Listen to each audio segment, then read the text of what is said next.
빌립보서 2장 1절부터 11절까지 기록하겠습니다. 그러므로 그리스도 안에 무슨 권면이나 사랑의 무슨 위로나 성령의 무슨 교제나 긍휼이나 자비가 있거든 마음을 같이 하여 같은 사랑을 하고 뜻을 합하여 마음을 아무 일에든지 다툼이나 허용으로 하지 말고 오직 겸손한 마음으로 각각 자기보다 남을 낮게 여기고 각각 자기의 것을 또한 각각 나의 기쁨을 충분하게 하라.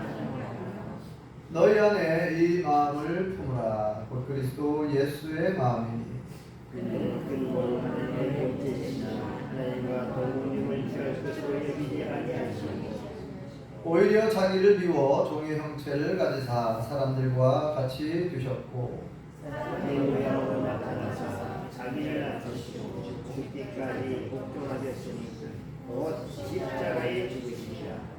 이러므로 하나님이 그를 지극히 높여 모든 이름 위에 뛰어난 이름을 주사 하늘에 있는 자들과 땅에 있는 자들과 땅 아래에 있는 자들과 모든 무리를 예수 이름에 불게 하시고 함께 읽겠습니다.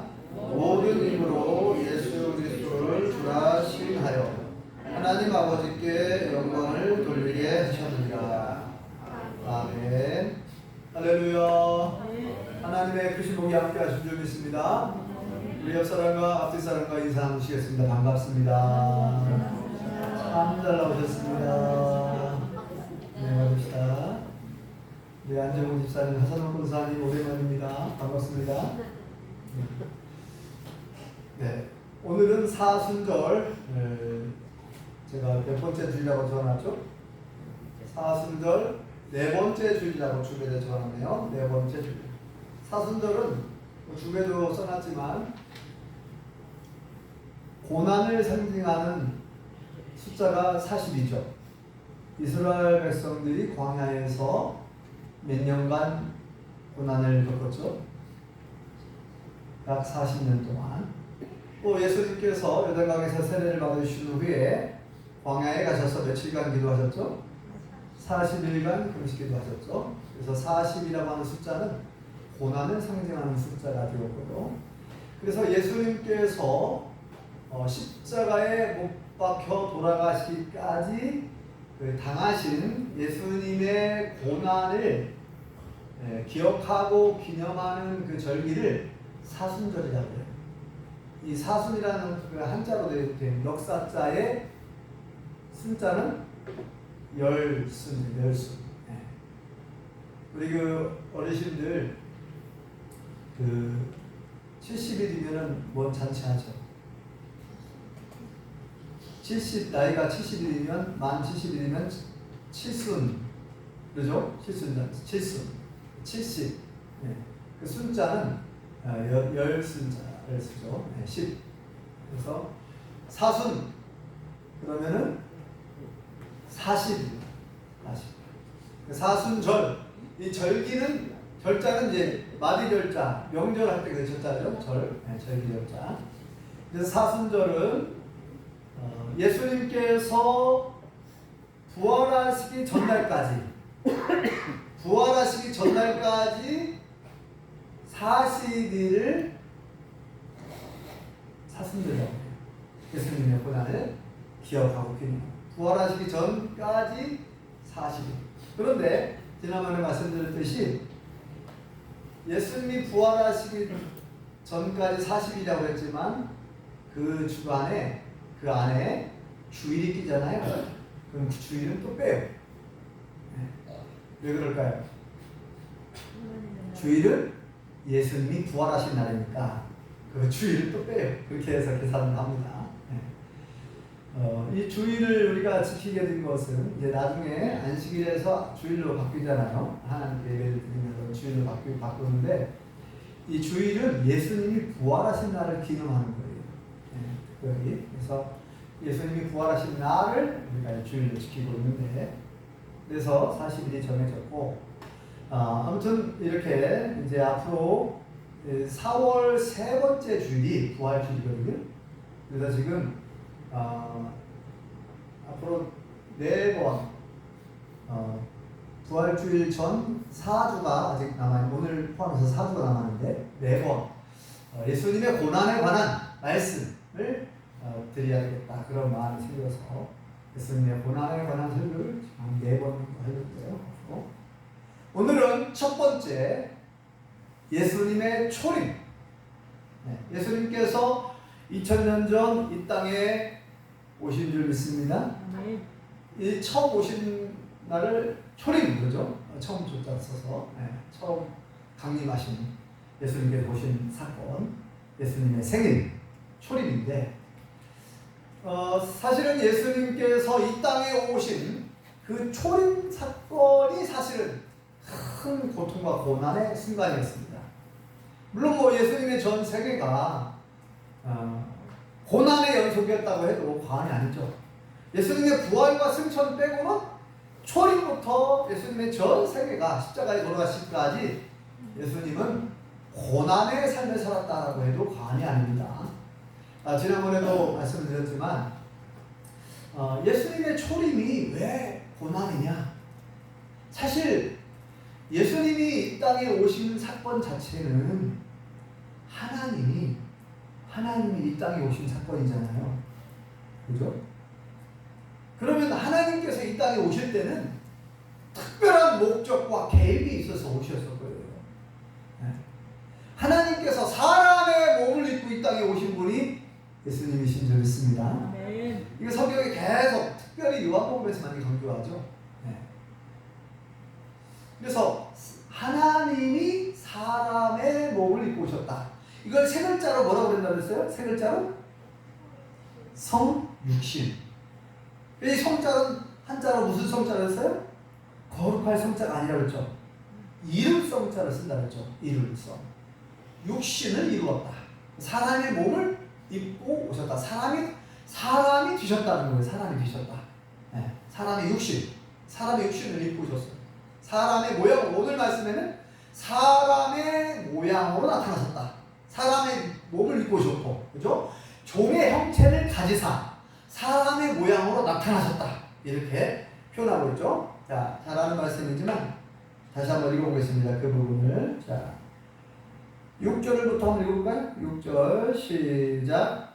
그는 근본 하나님의 본체시나 하나님과 동등됨을 취할 것으로 여기지 아니하시고 오히려 자기를 비워 종의 형체를 가지사 사람들과 같이 두셨고 사람의 모양으로 나타나사 자기를 낮추시고 죽기까지 복종하셨으니 곧 십자가에 죽으시리라. 아멘. 우리가 너무나 잘 아는 말씀이죠. 빌립보서 2장 1절에서 11절 오늘 본문의 말씀은 너무나도 많이 들었던 말씀이고 잘 아는 말씀이에요.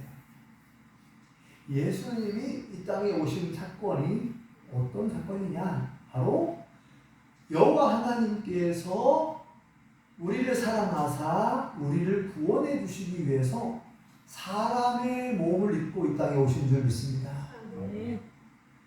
물론 이 목적이 십자가를 지러 오신 거죠. 한마디로 말해서 하나님이 죽으러 오셨어요. 죽으러 오신 거예요.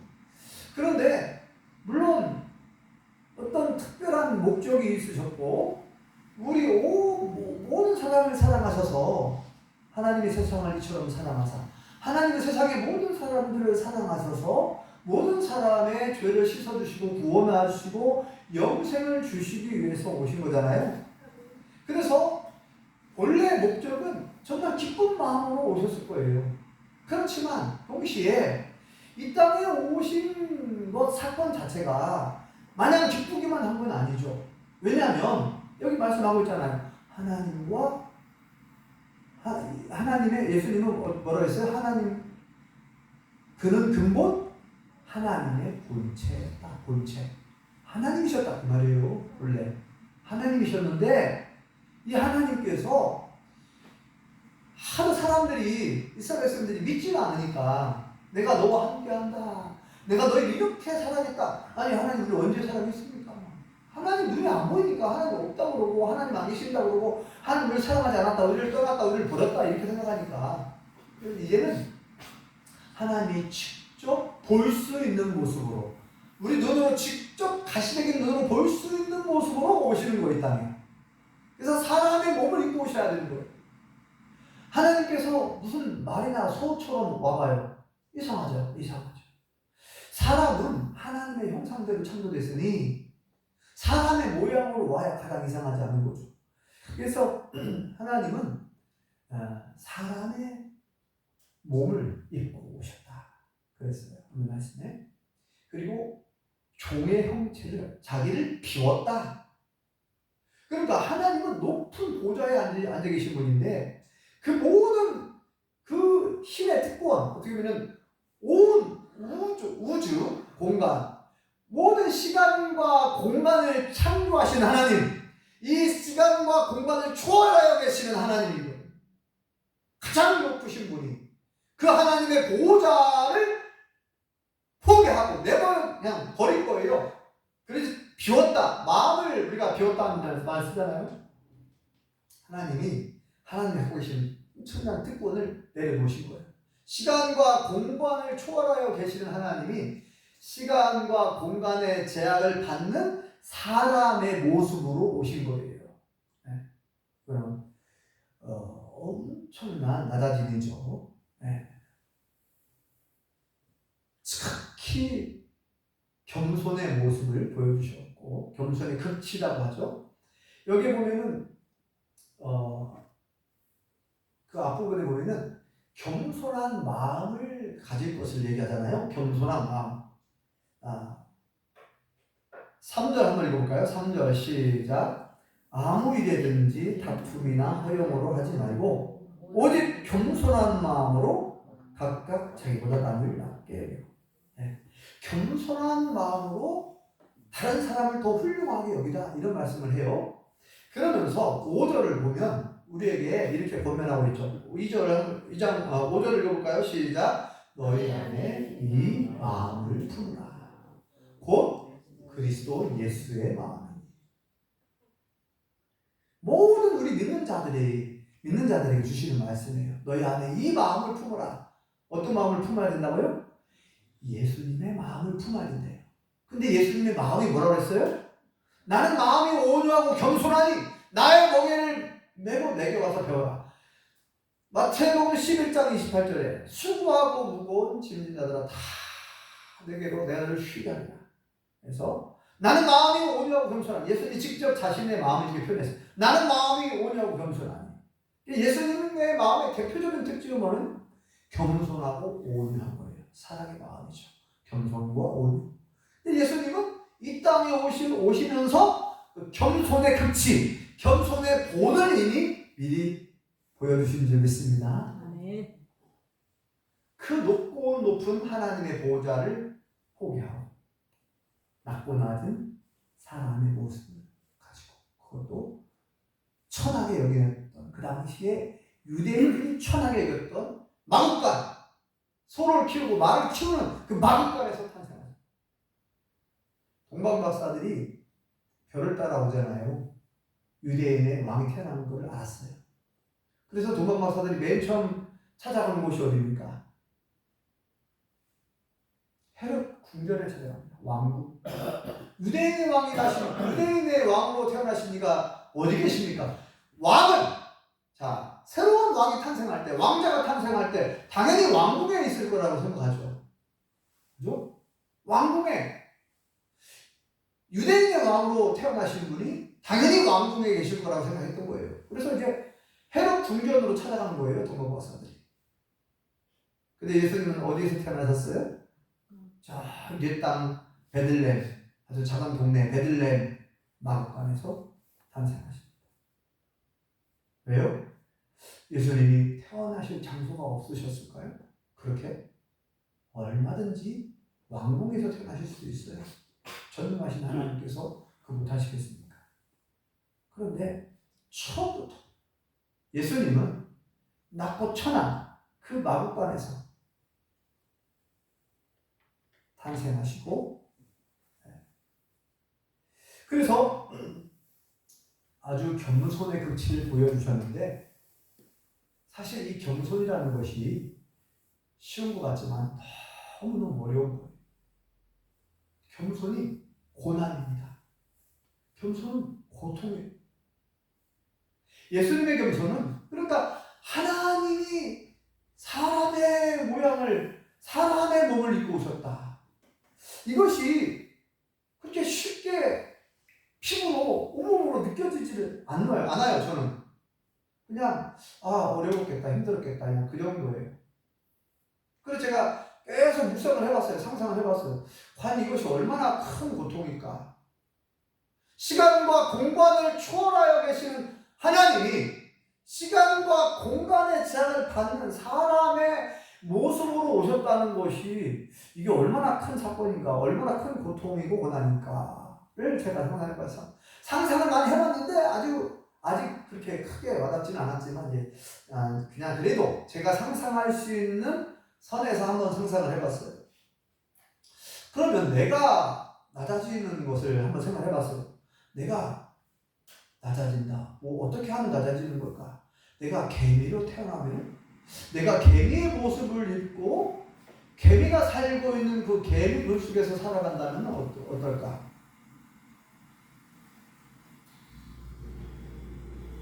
개미.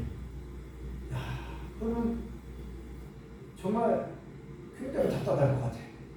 그 개미 물속에서 살아가고 그 먹이를 구하기 위해서 막 밤낮으로. 여러분 개미가 얼마나 부지런한지 아시죠? 야, 저는 놀랐어요. 아니 밤중에도 깜깜한 밤에 후레쉬를 비추잖아요.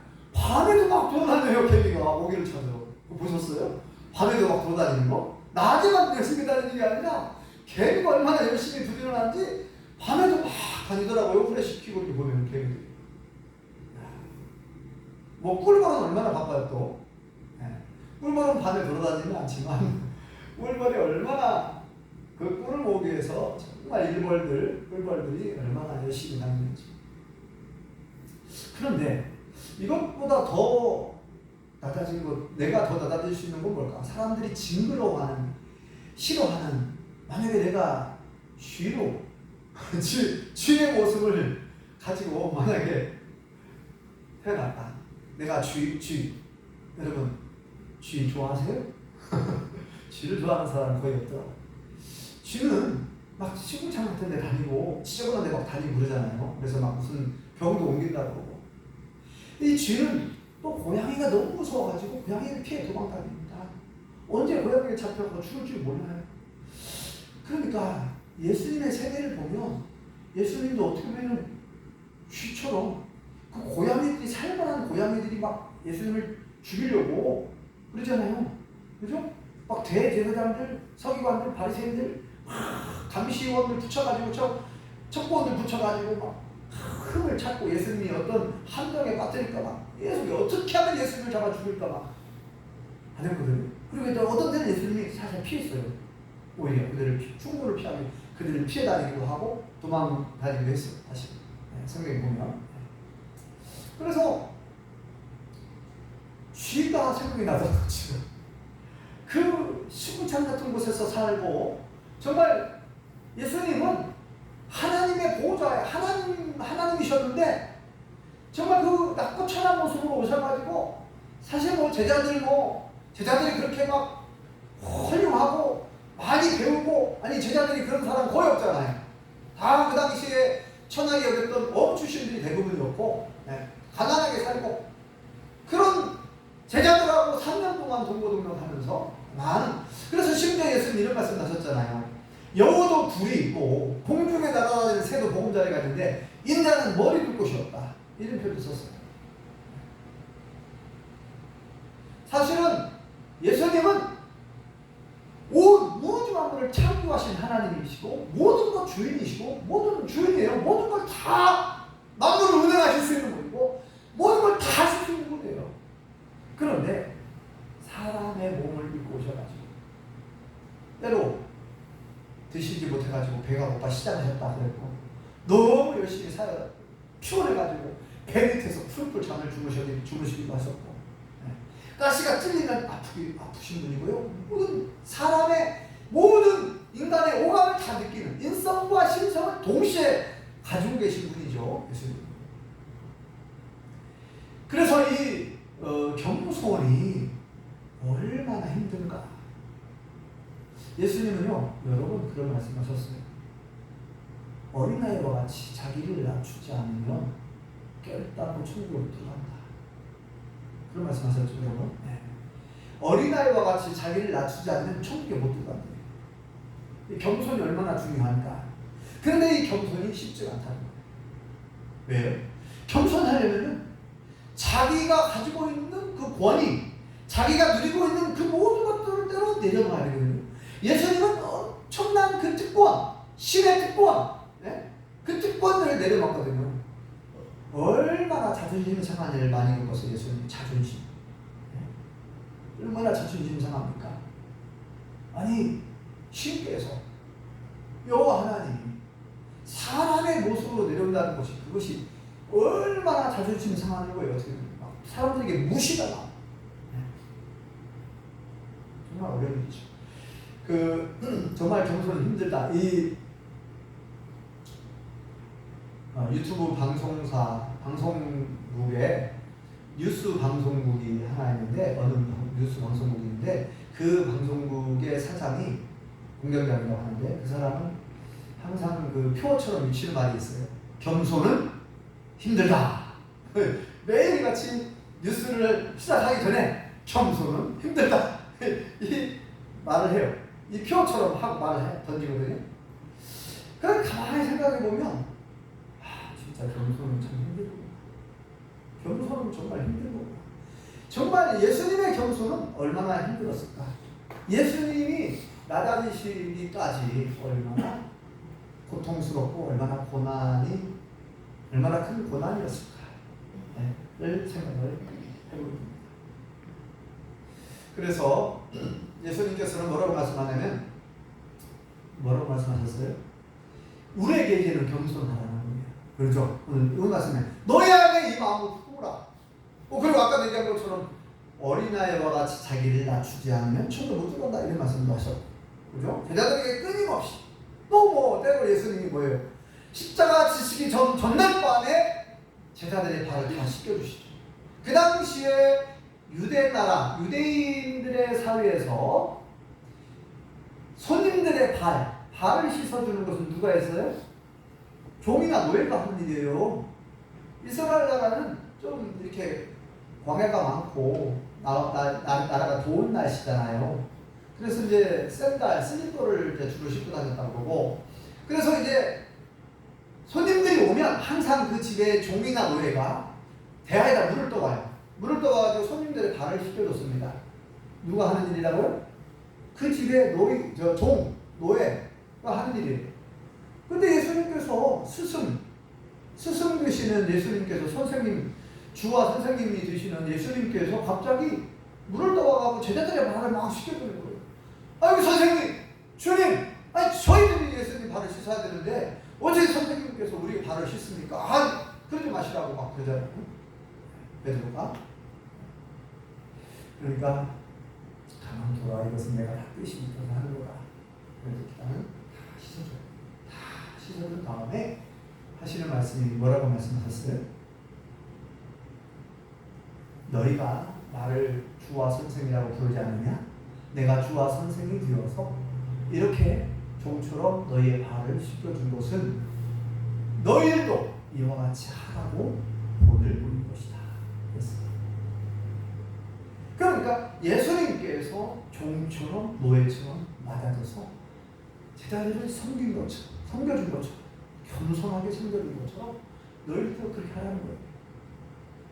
이 예수님의 고난을 기념하는 이 사순절 기간에 예수님이 얼마나 정말 이 땅에 오신 그 사건 자체가, 예수님의 초림이 얼마나 큰 겸손이었고 얼마나 큰 고통과 고난의 순간이었는지 우리가 다시 한번 생각해 보시고요.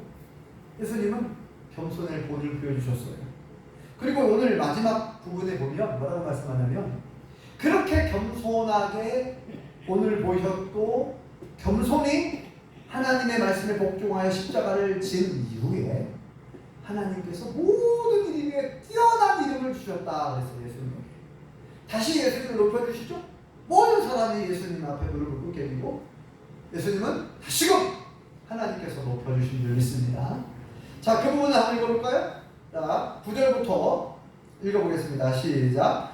이러므로 하나님이 그를 지극히 높여 모든 이름 위에 뛰어난 이름을 주사 하늘에 있는 자들과 땅에 있는 자들과 땅 아래에 있는 자들 모든 무릎을 예수의 이름에 꿇게 하시고 모든 입으로 예수 그리스도를 주라 시인하여 하나님 아버지께 영광을 돌리게 하셨습니다.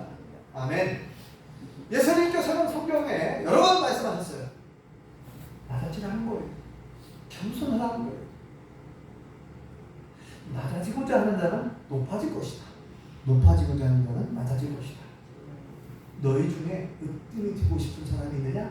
너희 중에 대장 되고 싶은 사람이 있느냐? 그럼 어떻게 하라고 그랬죠? 모든 사람을 섬기는 종이 되어야 한다는 거예요. 예수님은 종의 형체를 가지사 사람의 모양으로 나타난다. 예수님이 미리 본을 다 보여줬어요. 미리 모델이 되어주셨고 본이 되어주셨어요. 너희도 나를 보고 그렇게 하라는 거예요. 그런데 오늘날 너무나도 안타까운 것은 사람들이 목회자들까지 낮아지기를 싫어해요. 높은 자리에 앉고 싶어요. 총이 잡히고 싶어하고 노예 잡히고 싶어하고 뭐 감투를 쓰고 싶어하고 서로 싸우고 서로 막 그래서 막 투표하고 난리예요. 돈을 쓰고 너무나 안타깝습니다. 우리는 오직 이 예수님의 겸손을 본받아서 예수님께서 얼마나 낮아지셨는가.